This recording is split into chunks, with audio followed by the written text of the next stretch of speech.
Au cours de cette séance, nous allons aborder le thème des politiques publiques locales inclusives.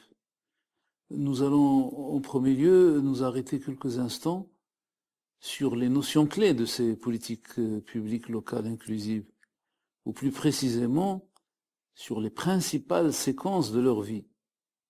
Ensuite, pour donner vie précisément à ces outils et instruments de gouvernance, nous pouvons nous appuyer sur des exemples pratiques et exemples que nous avons déjà introduits la dernière fois.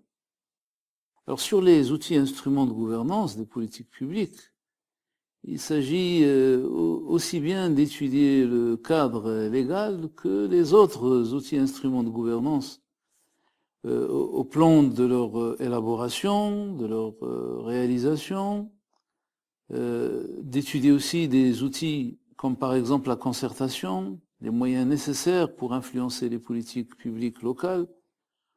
On peut citer dans ce dispositif les plans locaux de développement qui revêtent une importance particulière.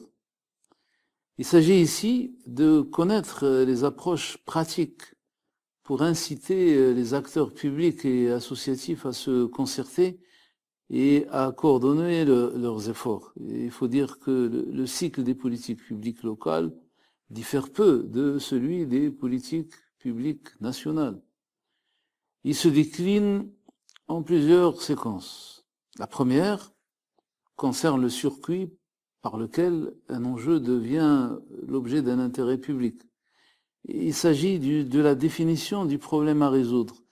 Mais sont déjà présents aussi, à ce niveau, les projets à soutenir, les bonnes pratiques à adapter, les opportunités à saisir, les éléments des expériences à tenter, les données à libérer afin d'assurer davantage de transparence et de participation.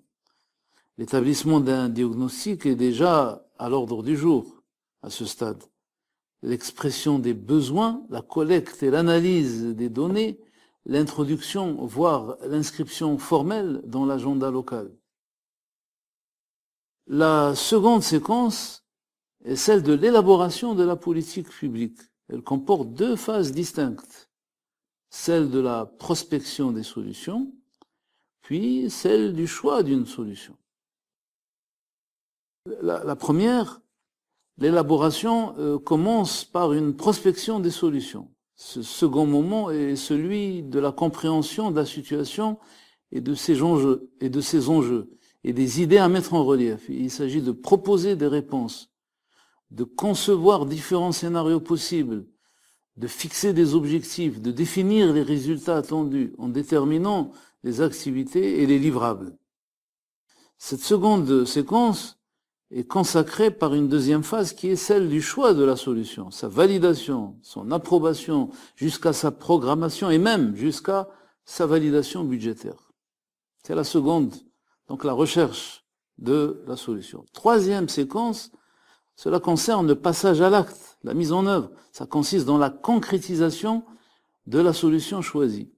Il s'agit de la réalisation pratique des décisions. C'est la phase de l'exécution et de la mise en œuvre, ce que l'on appelle dans le langage du management la gestion des stocks, des services, des études nécessaires, le nombre de jours de travail nécessaires, la préparation des termes de référence, des dossiers, des appels d'offres, le cas échéant, des procédures de gestion, les recrutements pour les contractants, la formalisation des conventions. C'est aussi la phase du démarrage des chantiers. Enfin, la quatrième séquence, elle prend alors place la surveillance des résultats, c'est-à-dire de la vérification de la mise en œuvre et du bon fonctionnement de la politique menée.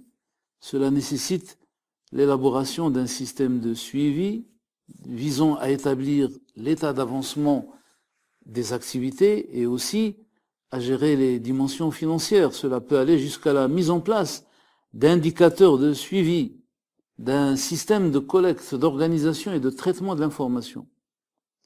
Au milieu de ces séquences, la détermination des ressources financières nécessaires revêt toute son importance. On a souvent invoqué à ce propos la notion de budget participatif.